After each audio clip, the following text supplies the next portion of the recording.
welcome back to the Indie Sooner YouTube channel and the JP and Trav show. As always, it's your boy JP, and to my right, got my co-host Trav. Trav, how you feeling, buddy? I'm feeling great. What a busy day. It was insane. It's Just been news a after news dropping. man. But I mean, it was crazy for me because all that news dropped, and it's about 10 o'clock. I'm about to walk into a meeting with Arvest for audience rent. I get a call from my kitchen manager. Hey, uh, opener's sick, blah, blah, blah. We're going to have to close for lunch. I was like, oh, God. So I took the call. I took the meeting virtually, threw everything in, drive down. I'm cooking while I'm on a meeting with Harvest, and then finally get done with that. Pop on, do radio from 2:30 to 6. Yeah, man, just cook myself a big old dinner. And, so I won't be. I don't believe I will be eating during my first time in a long time. But I had some time, so I had some dinner. So I'll be hydrating now.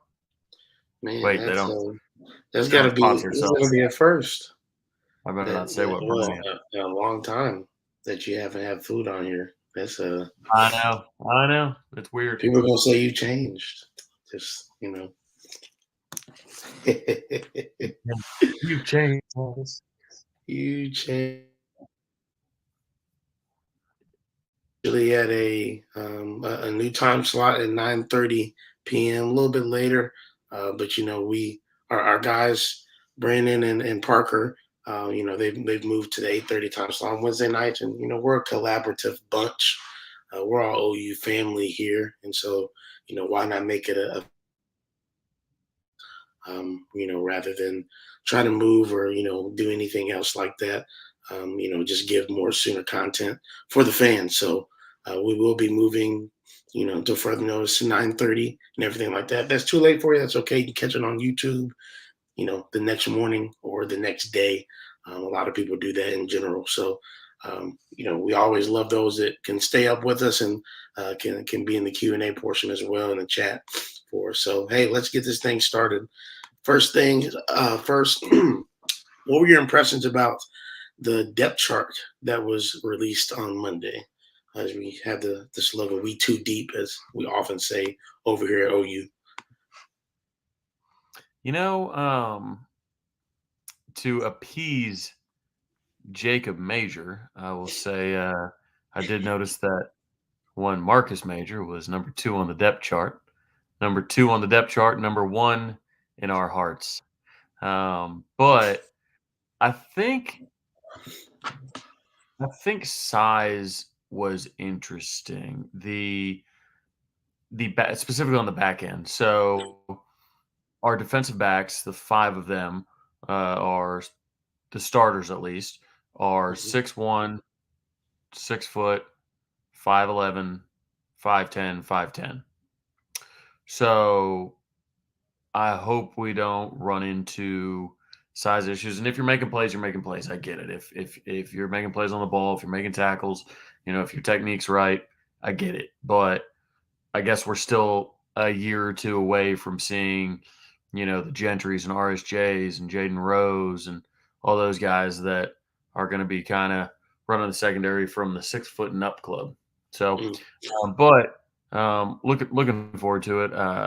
I think what became extremely interesting was Jacob Sexton behind Wanye Morris, knowing that Wanye Morris might be suspended at the time.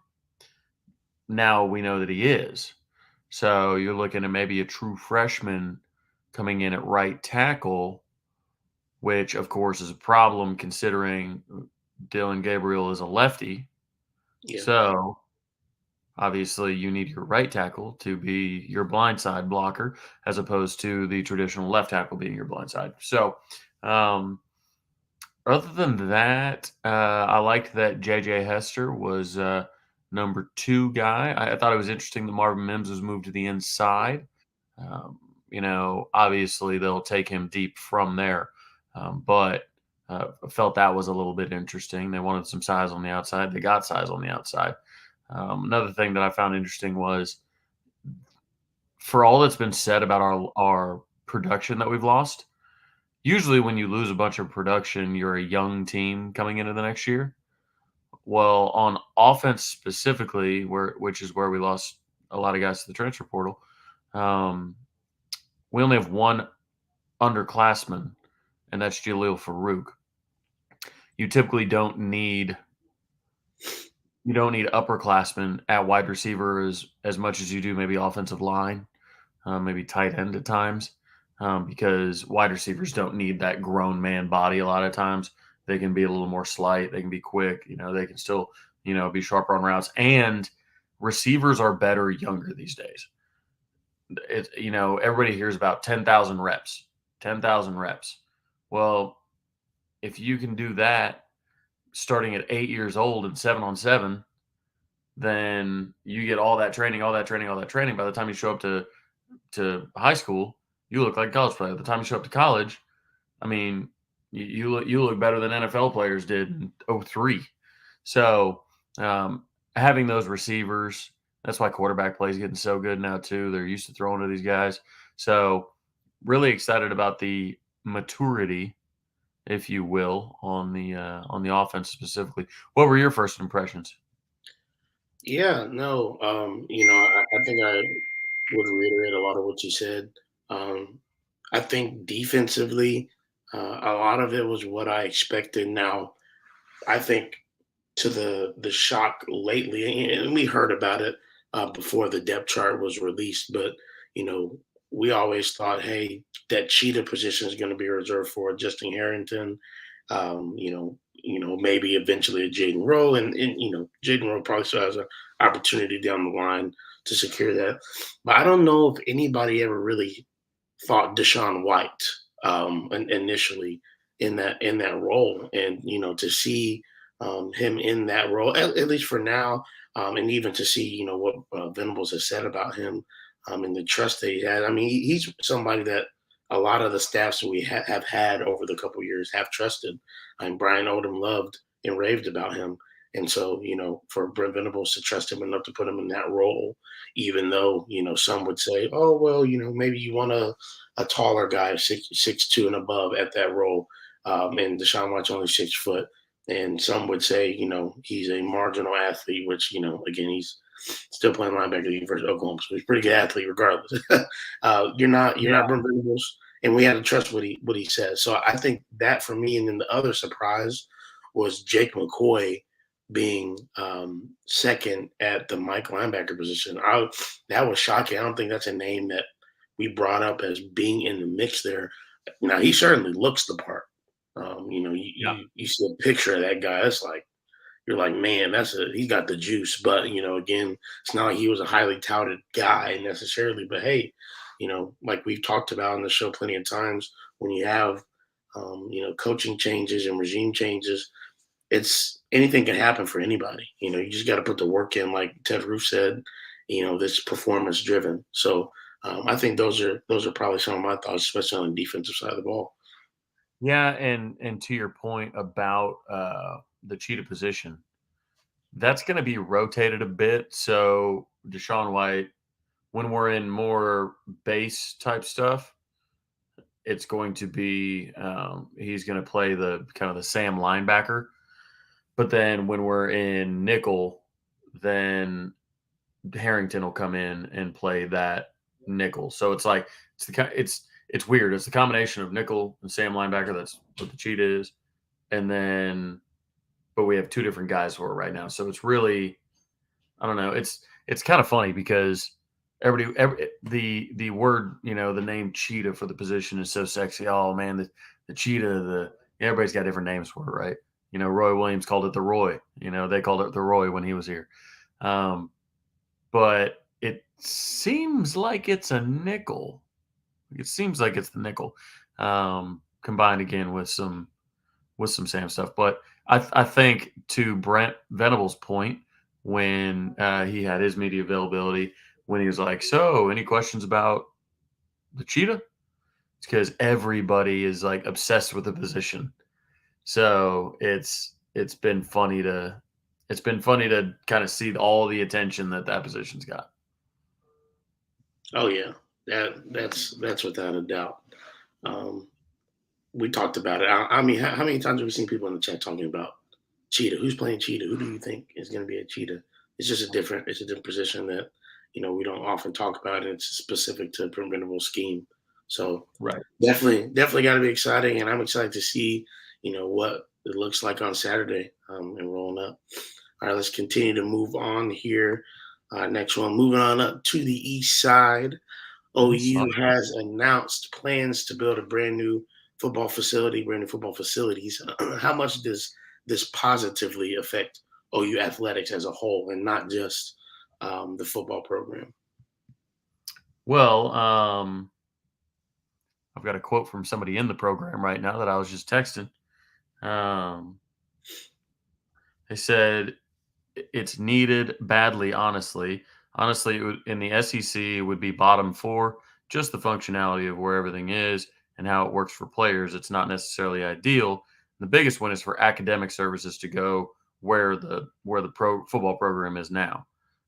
They can't right now. They can't show recruits the study hall area or anything like that. So that's going to be brought into the facility. So staff's really excited about it.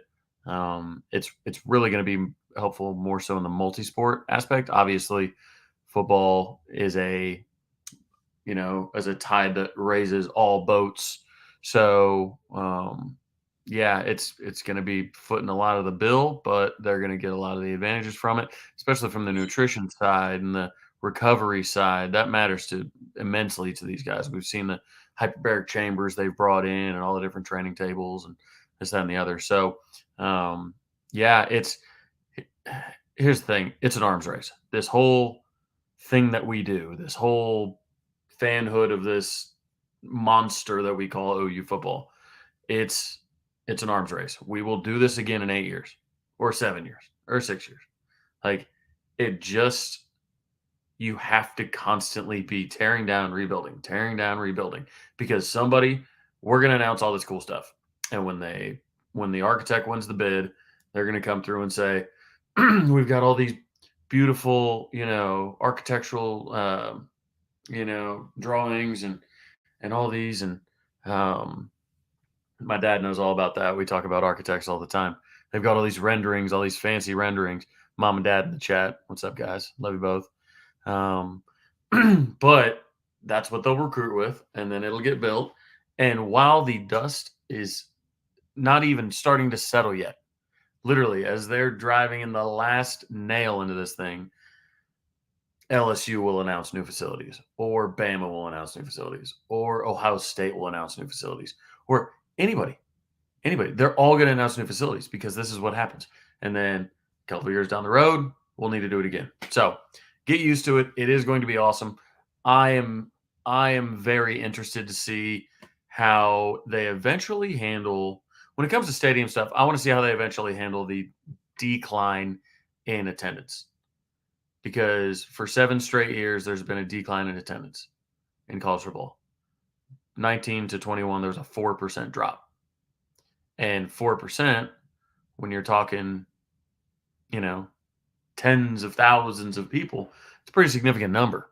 So, at what point do the 100,000 people stadiums go away and do you start to see something like what SoFi did?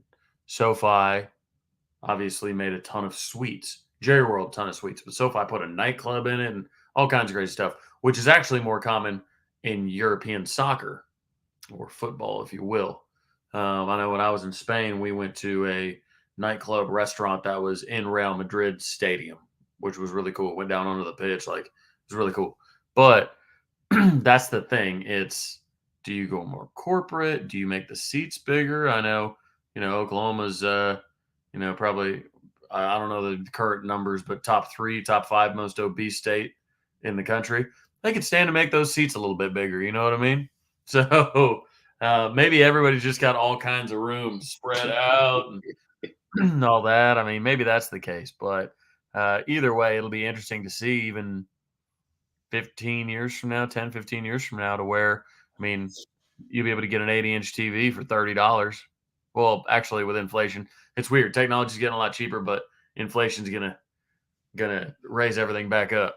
Yeah. No, it's funny you speak about inflation. I had to go get some concession stand stuff for all of our games and stuff at the school. We also the athletic department has a vending machine, and so I fill that up. So I'm constantly getting all these snacks and stuff, and so I had to bump the prices up because candy costs more now, and so for years I've been selling candy bars for $1, and then I bumped them up to 2, and the kids are like, Like "Mr. double Posey, the price. Mr. Posey, what the heck? What's going on? I'm broke. I don't have $2." I'm like, look, I'm giving you a lesson in inflation right now, okay? Yeah. Because if I don't have it $2, then we don't make any money. Most of the time, it's the athletes complaining. I'm like, it's your money, so you need to help me out and tell your friends that they need to buy candy bars regardless of how much it is. So it's just funny. I've been dealing with a little bit of that lately, Oh inflation man, that wise. But reminds me of Caddyshack when he goes to get a Coke, and he's like, "I'll take a Coke," and he's like, I think it was 50 cents or something like that. He's like, 50 cents used to be a quarter. Well, Lou's been losing at the track. He's like, well, you ain't getting no Coke, and he takes it and drinks it. That's how you are right there. You're like, hey, $2. Hey, sorry, it looks like you ain't getting a candy bar then. they'll eventually cave in and buy it anyway. If they really want a candy bar, Well, and also candy's bad for you. it is. Hey, $2, either you pay, or I don't know, maybe your 40 time gets a little bit faster. There you go. There you go. That's what I Either tell them. either the athletic department makes money or their athletes get better. Like it's a win-win. $5 Win-win. candy bars, go crazy. Win-win situation. All Exactly. right. That's my DJ. David Hicks was just fong to OU. DJ Hicks, as some will call him. Do you believe that we finish the deal with number one defensive lineman eventually in the class of 2023? Oh, I think most likely because you're gonna have. It'll be interesting because Keon Keeley going to Bama, they're definitely gonna have claim to it as well. Us having the best in the class, I think, is obviously, if it's close, then that would give us the edge. But that would be 2 5 stars. LeBlanc, obviously, extremely highly rated. Cecilia Khan isn't a top 80 player. If we end up with, just the people that we're just leading for, then yeah, I could see us at least laying claim to it without a ton of pushback. So in the chat, a couple people talking about DJ Hicks. Oh, you might end up with the top 3 class. If we get Hicks, that'll bump us number 2. So if if we get if Jordan Renaud were to announce today, we'd be up to number 2. Like it's such a razor thin line between 5, 4, 3, 2 that it we would be number 2 with him. So it's not just Hicks. Like so Renaud announces on September 19th, which after all the recruiting success we had in June, July, August, like waiting 19 days, 20 days for another commit from now, God, it's a lifetime. It's forever.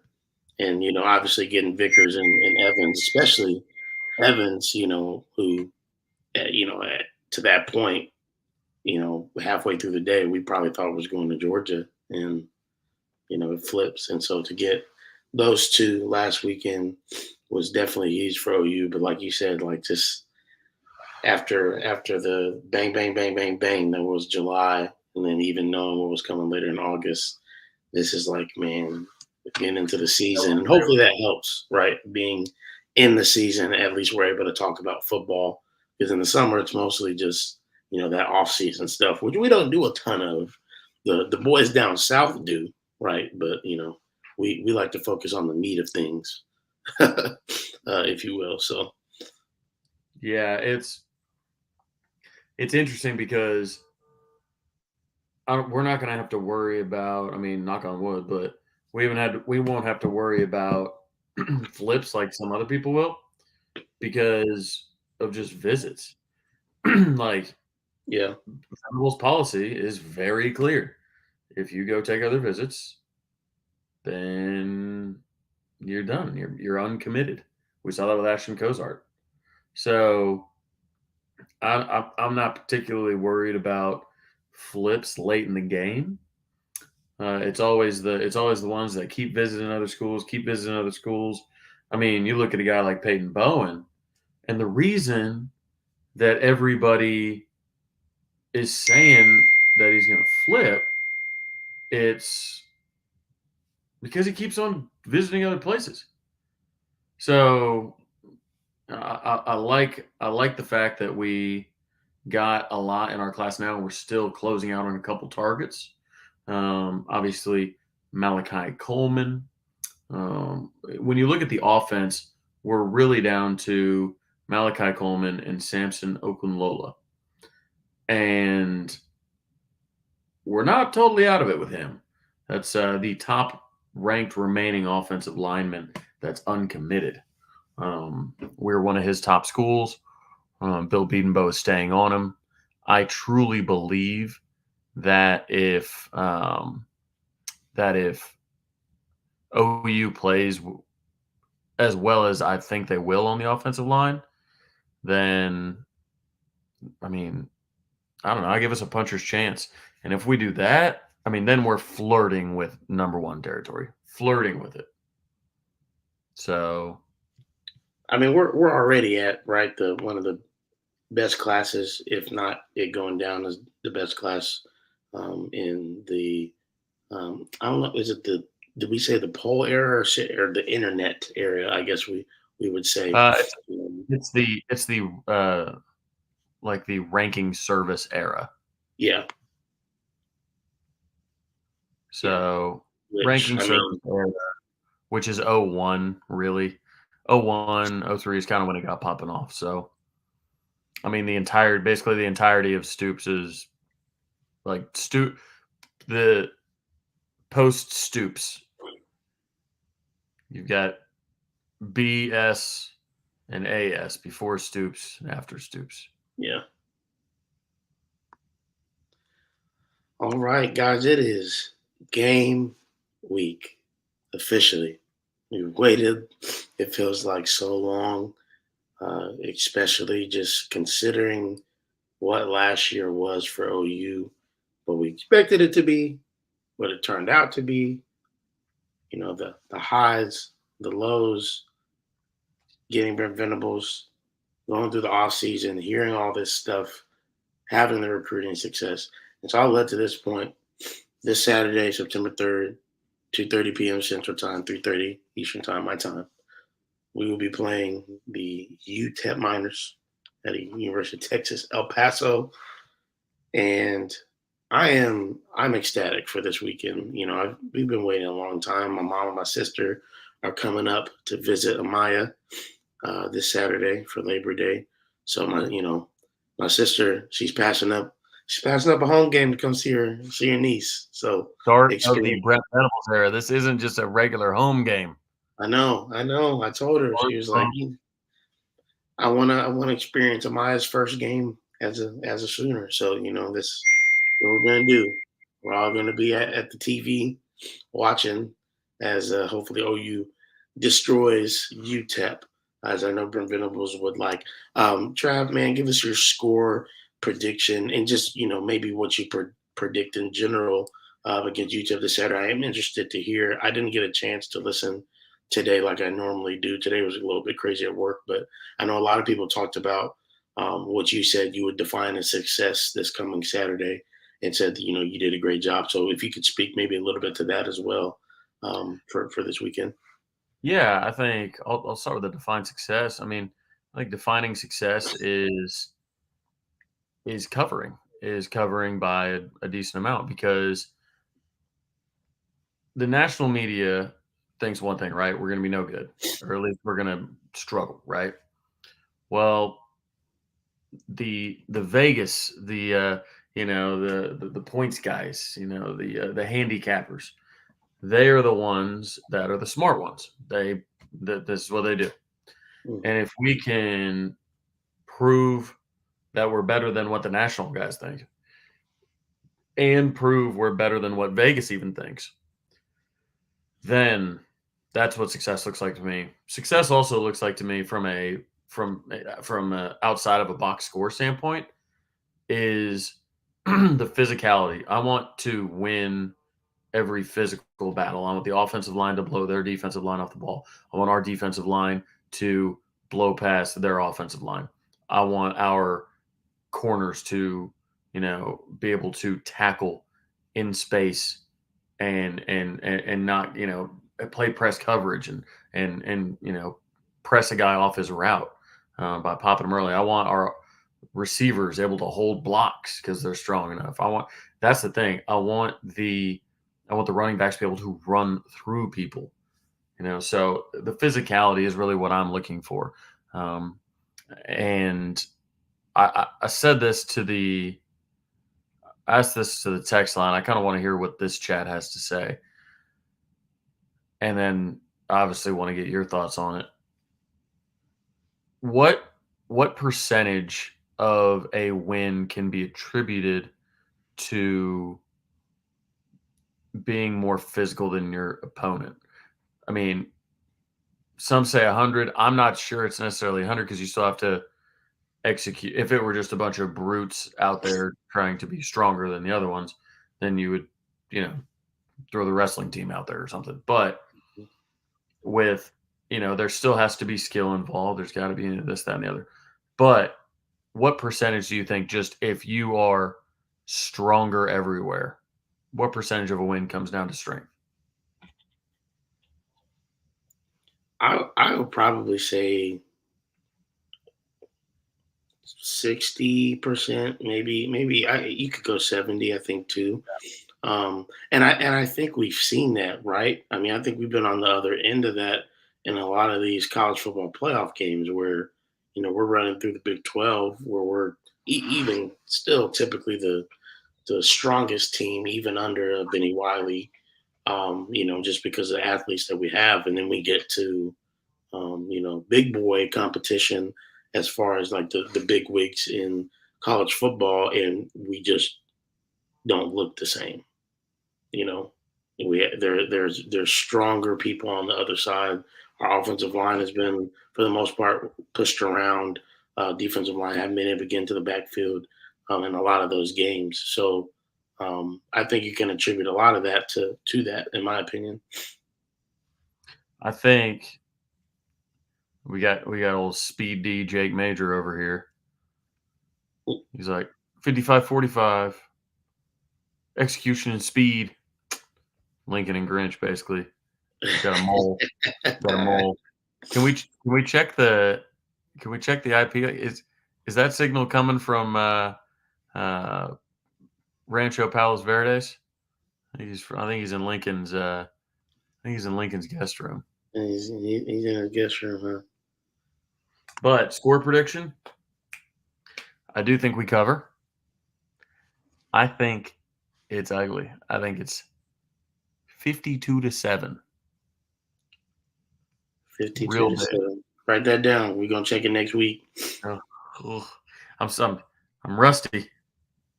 Hey, you can do, if you can do better than what I did last year, you'll be fine because it seemed every week I I We said like, both wanted oh, to win decently big, but we just never could. we never could. It was, it was what it was. We got a couple of same guys or guys with the same ideas as you, 52-10 ish. Go ahead and drop your score predictions in the chat. Cam with the 100-0 score prediction. Our boy Richard, 56-12, 300 plus yards Well, rushing. what's tough is I asked percentage of what's physicality to skill, but then we also asked score. So I'm not sure if, like, the I 55 see. from Jake could have been like, oh, he thinks UTEP's going to score 45 on us. Um, yeah, 10B. So Yeah, I'm thinking 300 yards plus rushing. Absolutely. JP, what was your final score? Um, I'm gonna go 48-7. And I think that we probably score more than 48, but I'm just gonna go on the conservative side here. I think the defense is going to become unhinged. I think when they have that the Palace rocking behind them, it's going to be different for them. And UTEP has a decent quarterback, but they don't have anything special in terms of a running back, offensive line, Yeah, I mean they receivers. were getting shoved around in the they were getting shoved around on the offensive line from North Texas. Yeah. Not ideal. So Not so that's exactly what should happen. Well, I mean, worse than obviously for our defensive line, what we expect out of them, right? Punishing, relentless, suffocating, as Brent Venable said. I That's know. what we Then to do. my pops came through with smothering, stifling defense that surrounds and crushes every offensive snap. 0 gain, 3 downs, punt. there, That works. there you go, Mr. Davidson. Works That's for me. what I'm talking about. That's right. Zero points. They don't even cross. They shouldn't even cross the 50. If That's what we're they going cross for. that line, Oh man. Hey, make oh, sure you guys keep track of Trav and I's predictions because you already know, and a lot of you have been with us since we started this last year, and we're coming up on a year of the JP and Trav show here pretty soon, which is again insane and amazing as much as it's grown, and those of you who've been with us. But we check it week to week and we try to see how we're doing. So make sure y'all hold us accountable in the chat. Next week, Trav might try to change the score predictions that he said it like that. You never know. But well, all right, we've got what'd you a say? recruiting hashtag dropping at 12:01. You I said know what what? Oh, the we have a recruiting hashtag dropping. That's what you said. yeah, the Hmm. 24 class hashtag dropping at 12:01. Okay, here we go. Interested to see what it's gonna be. Wonder who got Yep. chosen. Uh, I'm not crazy about it. Okay, you're like, I'm not crazy about it, but um, as I was telling somebody earlier, it doesn't matter what the hashtag is. Really, just go ink a top 3 class this time. Go out and dominate on the field. That'll take care of the that'll take care of the 24 class. It's not in a hashtag. hmm. Yeah, Brandon. I had my dog's hair in my eye. That's perks of having a husky. Her hair is everywhere right now, unfortunately. You All see, right, hey, let's. Dari You Noka said, apparently went in on USC. what do you say? So he quote tweeted the USC football hype video, which we Uh-huh. all know Yeah, they used, you know, they used Baker and Kyler's Kyler. success. Dari Noka of ESPN, says, "This is adorable. Baker and Kyler were nothing without Lincoln, I guess. Nice to feature OU football program in your little Lincoln hype video. For the record, he did nothing Bob Stoops didn't do before him. But fight on, guys. Go ahead." Dang, Dari. For those of you who would like to see it for yourself, that is at ESPN Dari, Dari. Dropping bombs. My Yep, word. I Dari. mean, I mean, he's What? not wrong though. Let's tell the truth and shame the devil, because we didn't like that he used Baker and Kyler in his little video. Okay, But taking man, Dari, that's amazing. other people's success, crazy. And all right, y'all, it's time for our patented game, this or that. This is the game where we have different prompts. Choose one or the other. Give you a little dissertation on why you would do it. And yeah, we've had some crazy questions over the weeks. These ones are a little bit watered down. I won't. I'll admit. Could have been better, but it's game week. I know we had to focus on that a little bit. So Right, here's the right, right. first one. This one's actually pretty tough. I'm not gonna lie, in my opinion. Trey Millard or Dimitri Flowers. Thought about Uh, putting Bullfrog in there, but he's pretty close. I wanted to go to his predecessors. So Trey Miller or Dimitri Flowers, which one would you rather have? uh, I'm gonna go with Trey simply for two reasons. Okay, One, I own a restaurant named Trey's, so I gotta stick with the brand. Secondly, he had, I think, the best fullback play that I can think of when he hurdled a Texas player and stiff armed a different Texas player at the same time and lunged him forward for nearly a touchdown. That's that is why I have to go with Trey. What about you? man, it's tough because I'm really nostalgic on Trey Miller. He was one of my favorite players. When I was really getting into OU football like I am now, I was always a huge fan. But like when I really got into like the statistics of things, some of the recruiting and scheming of things, that was really around that time when Trey was on the team. And so, yeah, I remember that play well. The play where he hurdled a defender, seemed like he's a Power Ranger throwing two guys to the ground and stumbles out to the end The zone. Power Ranger. Hey, now Uh, that's another question we have to ask you at a later time. Which Power Ranger would you want to be if you had the chance to be one? I feel like we get off into a rabbit hole, so I'm gonna keep that one for later. but my um, buddy Paul, I have to get this right. My buddy Paul, I believe he was at a wedding, and I think it was the mother of the bride, maybe. One at one time dated the white slash green ranger, like they grew up together or something like that. really, I thought that was one of the most random things I had ever heard. that's Yeah, crazy. mother of the bride dated the white ranger, white Power Ranger. Tommy, Tommy, he's a Um, hey, he was the a flu. beast. I'm not gonna Yeah, lie. I would probably go Dimitri Flowers. I think I like Dimitri's versatility, and I think Trey wasn't versatile, but I think a lot of people in the chat are talking about when Samaje was hurt in 2015 and Joe was suspended due to that parking ticket violation before the Iowa State game. Dimitri had to step up and had to be RB1.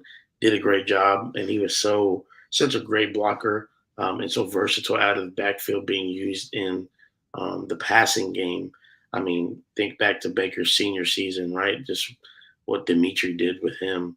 You can obviously point to the Ohio State game as one example. If I'm not mistaken, I'm trying to think the other big game he had that year. It wasn't Iowa State because obviously we lost that one at home in 2017. Man, maybe it was Baylor. Yes, Baylor early in the year at Baylor when we almost lost. He had a pretty big game, touchdown right off the bat in 2017. And so he had a really great year that year. And so I think I would probably take him just off of fresher memories. yeah, But Trey Miller should not at all be discounted. A lot of people in the chat had Trey Miller, and Trey actually lasted in the NFL a little bit, I think, before he got hurt, if I'm not mistaken. So, yeah. With me, it's very much centered around the one play from Trey Miller. yeah, I understand that. Okay, next. Little tailgating frenzy for you. Ooh, Cornhole or beer pong? Which one's a better tailgating game? As we're looking forward, I'm sure, to tailgating at Norman or in Norman, excuse me, this tailgating Saturday. I won't be game. there. specifically a tailgating game, it is bags, otherwise known as cornhole to Yep. you Southerners, but North you call it bags. You do call So it.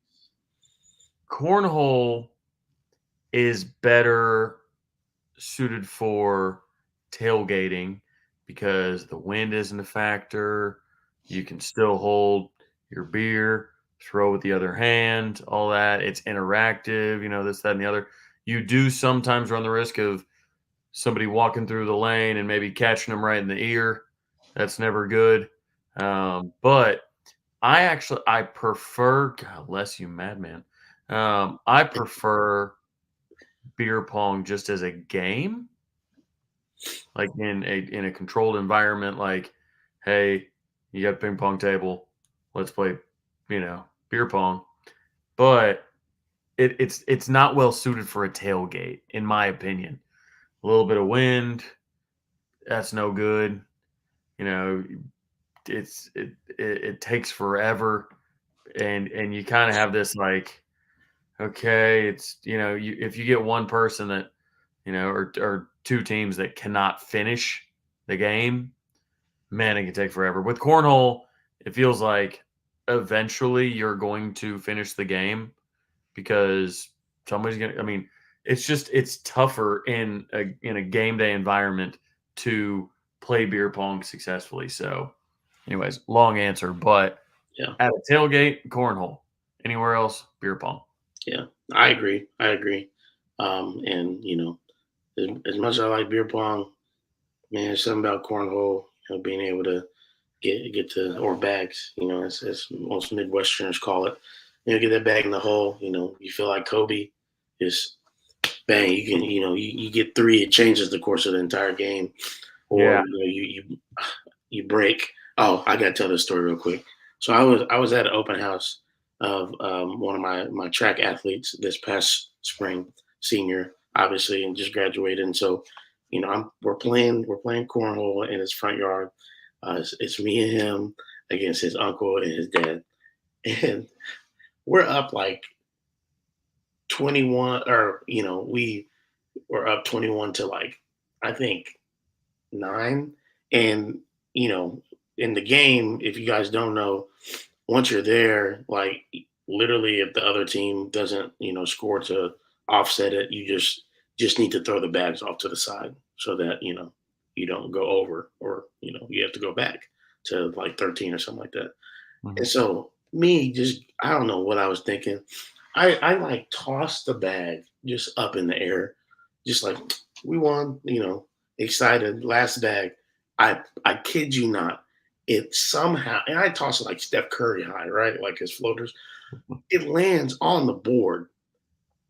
And my student athlete looks at me like, are you kidding me? Like you could have just thrown it off to this. What are you thinking? And I'm just shaking my head. Like I'm like, what was I doing?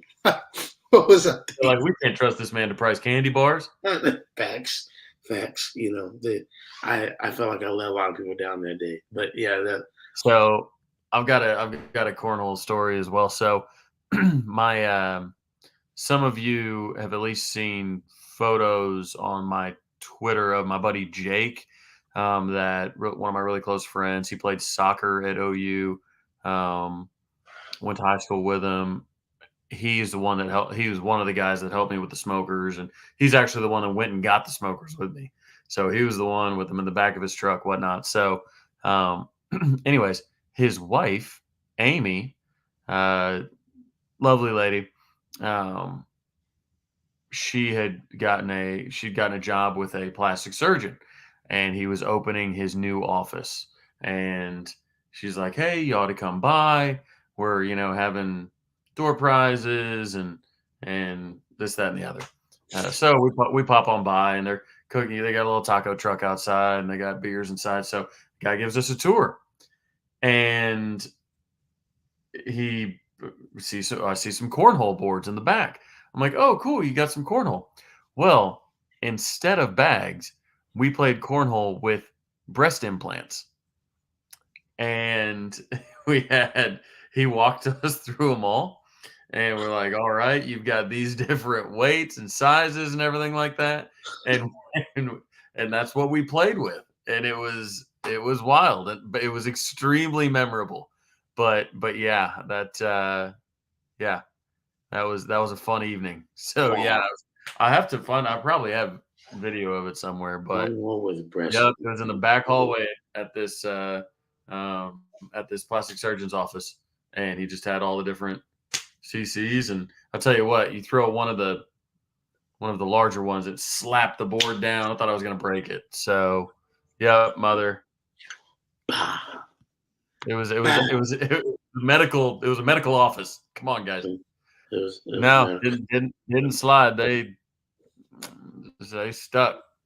It just blah. Man, that's crazy. Oh man. Yeah, All right, our last one. The food one, as you guys always know, we got to do has to do with steak. Would you rather have a porterhouse or ribeye, and why? I I personally don't think you can necessarily beat a good ribeye. I think a ribeye is the perfect cut. I mean, you get enough fat to get all the flavor in there and everything like that. But yeah, when I was on carnivore, I did 40 days in a row.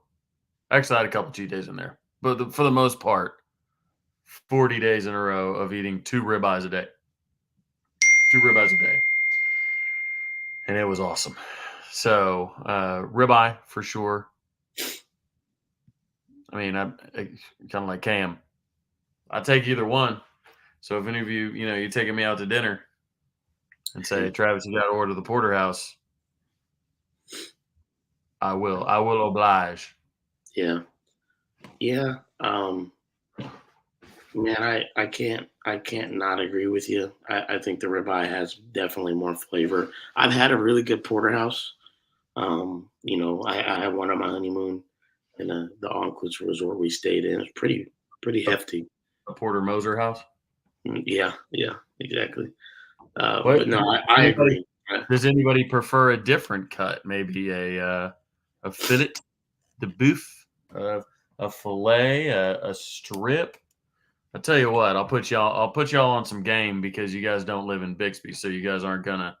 Um, Ooh, ooh, fighting words, well, it is a ribeye. Get out of here. We might have to toss Keaton, fighting but words.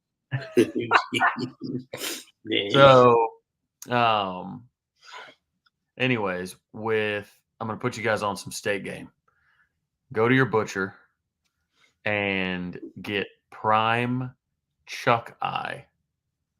Chuck eye. It's at the so anytime they cut a chuck roast, they get chuck eyes out of it. It is just as tender as a ribeye. Great fat to it, great flavor, everything like that. But Cam, you stay out of my research. So, um, anyways, it's great. They are way more affordable. They're probably less than half price of a prime ribeye.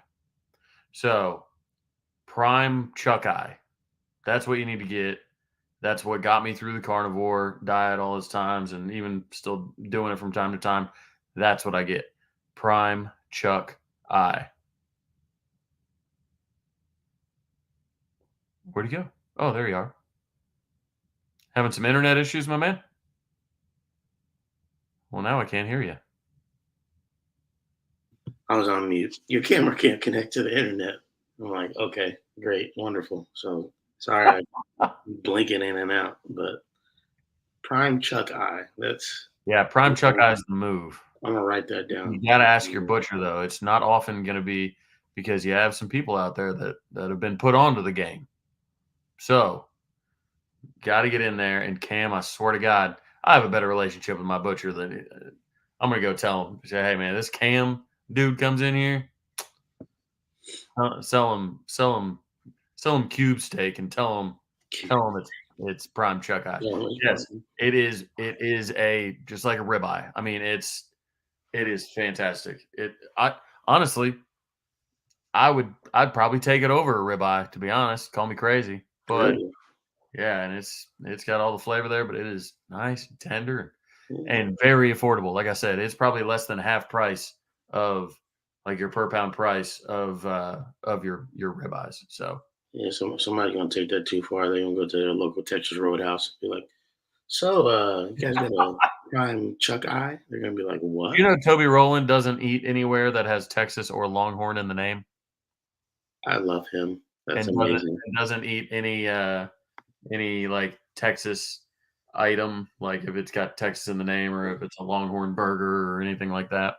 It's a man dedicated to his craft, right there. That's what that is. Yeah, I think there's a man afraid to get canceled. Yeah, facts, facts. All right, hey guys, we got a couple more minutes, 5 or so for a couple questions. So go ahead and drop them in the chat, and Trav and I are gonna answer them. We're gonna get out of here, get some rest late on this Wednesday night. Appreciate y'all being in here, coming over from OU Insider. Sure, they had a great show over there, especially recruiting wise.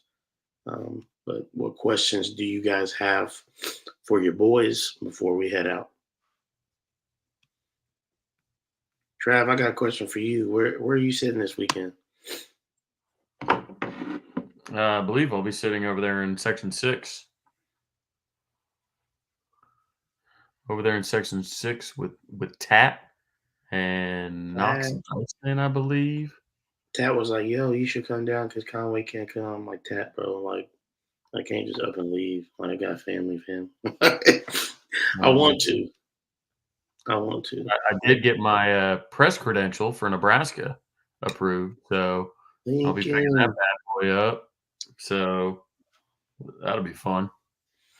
They're they're gonna be wildly disappointed when I when I roll into the old press box and they're like, "Oh, you're new. Who do you write for?" I'm like, "I I do radio. I am gonna start doing some writing though. Y'all have to stay tuned. Stay tuned. I'm working on a little something with somebody. that he is. So stay tuned. I'll probably I don't know, we'll work out the details and probably announce something the next week or two. So all Yeah, right, question time. you go under your famous moniker, Grill Boy, when they ask you who you are. Right. How many yards for Farouk this year? JP, what's your guess? I'm gonna say 900. A lot. That's a lot. I know. I I'm know. I'm gonna go 700. Okay. 700. All right. So I mean, we'll have to put these together. Any predictions? We'll have to rewatch this and put them together. Yeah. All right, See, see, 700. see what we said. 700. I had 900. All right. How many linebackers do you expect us to go after in the 24 class? That is definitely a question because I'm not as surprised on them. See, I think we end up signing probably probably 4. I think it's going to get to the point where we can kind of pick and choose. When it comes to some of our linebackers, once they get the opportunity to be coached by Brent, obviously not directly, but I do think linebacker is interesting because you can, depending on their size, you might be able to move some to safety, or you might be able to bulk them up and move them down to defensive end. So, like Tassili Akana, for example, he is officially a linebacker, but he's got the size and the frame to be put on the defensive line at defensive end. So I think that's what you have to take into consideration when you try and put a number on how many linebackers you expect to take, because theoretically you could take up to 5 or 6, but a lot of them may not actually end up being linebackers. Like you're not, again, like Tassili Akana, like you take him as a linebacker, but you have no intention of playing him a linebacker. Good answer. All right. It's a good one from Derek Hamilton. How long before Frost is out in Nebraska? Does beating us make or break his job, or does it matter anymore after what happened in Ireland on Saturday? October 1st. October 1st is when his buyout is no longer due to him. Like the administration saves an immense amount of money by firing him after October 1st. So that's when I think he's out. I think that loss was the straw that broke the camel's back. Mm, It was, I mean, it's. I'm pretty sure. I think it was Parker. It's either Parker or Tyler today on the radio that was telling me that when Nebraska and North Dakota meet, will be a combined 1-9 in their last 10. That's pretty bad, Geesh. real bad. And if Scott Frost were to win his next 50 games in a row, break the 47 win streak, everything like that, 50 games in a row, he would still have a worse record than Bo Pelini at Nebraska. That's an incredible stat. Yeah, that's how bad he's been. So That's bad. Your mom says your dad wants to know if the press pass counts with a bodyguard. no, it didn't. It doesn't say so. So you'll have to hold it down there in Branson. You have to keep an eye on mom. Now that she's all kinds of tuned into the game. Oh yeah. Here's another one from Brian. He says, "How big, if any, of an impact does Jaren Connect have on the defensive side? Feel just physically, it will be hard to keep off the field." I honestly, I don't think I don't think personally he has much of an impact simply because he is a true freshman. We need to give these true freshmen time. Much like I've said about Nick Evers time and time again on this, it's a disservice to true freshmen to put them in positions they're not ready for. Yeah. I will give you a great example. Justin Broyles. Justin Broyles receives more unnecessary hate than any single player on the team. Yeah. And it's because he got thrown in as a freshman against LSU and got cooked, got exposed, if you will. But the problem was he was a true freshman. He had no business being out against the best team of all time, anyways. I'll say best team of all time. We can argue that some other time.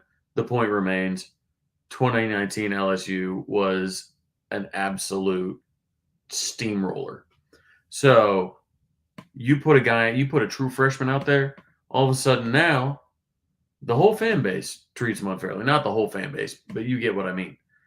He's treated more poorly than any athlete at OU right now, simply because he had a bad first impression with the fans.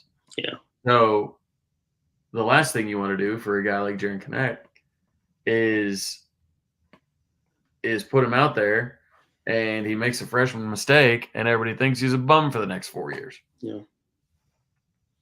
I mean, it's exactly what happened with Broyles and Bookie before that. I mean, when you have people that play early, it's what happens for sure.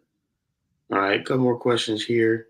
How many yards will Bevel get on Saturday? So he's saying, hey, we're gonna blow him out the water that much that Bevel's gonna get 73. 73. 73. I think backup gets in, runs the ball a lot. Mm-hmm. Yeah. Yeah, I'll probably say 100 yards passing, something like that. But 100, nice. 100, but at the end of the day, if we're up that much, we'll see. We'll see what Levy decides to do. Don't know if he's going to use it as reps or just run it out, like you said. I know they want to play aggressive though, so we'll see how much he actually does tone it down. Let's find one last question I think this is a good one to end on, especially what we were just talking about with freshman Boomer Gooner asks, will Jacob Sexton potentially be forced to a bigger role as a freshman with the Wanye Morris related issues? Obviously, we know Tyler Guyton's going to step in regards to that, but if Guyton goes down, or they talk about rotating potentially. Do you think Sexton could see a bigger role? Yeah, absolutely. I think you will. I mean, obviously, a lot of people like Guy, but and on the part there, extremely impressive. A lot of great size, 6 frame size, way good frame. So I think then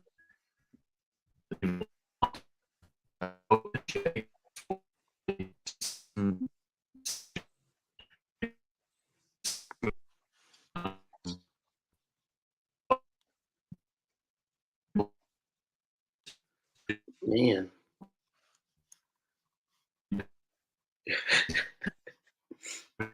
you're lagging pretty bad. This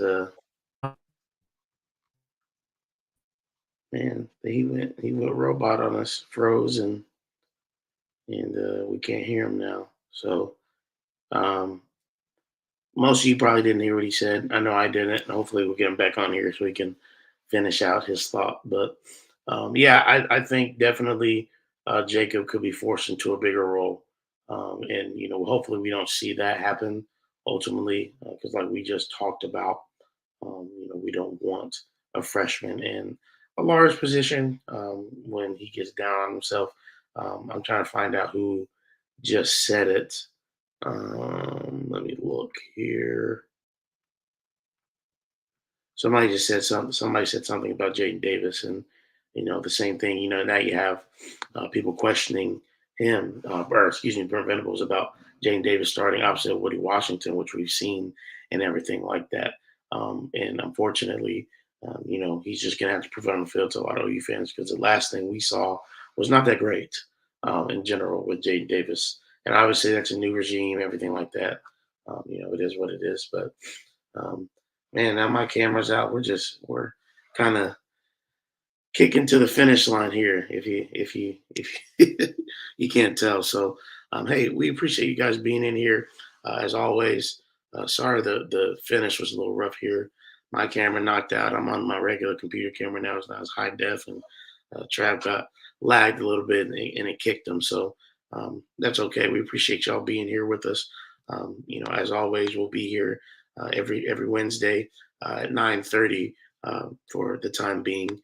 And so, we're looking forward to UTEP versus OU this weekend. For those of you that are there, get together. Make sure you do get together. Spend some good time with each other. We'll be interacting on the Twitter sphere for sure. I'm sure they'll have space and stuff like that. Trav will be at Yo Pablo for those of you who are in Norman after the game. So make sure you go visit him and Tyler at Yo Pablo with KREF. And they're going to be doing a ton with the KREF after the game, post game shows and all that stuff. So make sure you head over there. And hopefully, we're talking about a big time win from your Brent Venables led Oklahoma Sooners after this Saturday. It's going to be my daughter, who's about 6 months old, Maya, her first game as a Sooner. So I'm super excited for that. Like I said, my mom, my sister coming up. It's going to be a family affair. So hey, I appreciate y'all. I love y'all. We appreciate you guys' support. And we'll see you next year. LOL. I'm tripping. Next week, excuse me, on the JP and Trav Show, 9:30 p.m. Central Time. Love y'all. Boomer.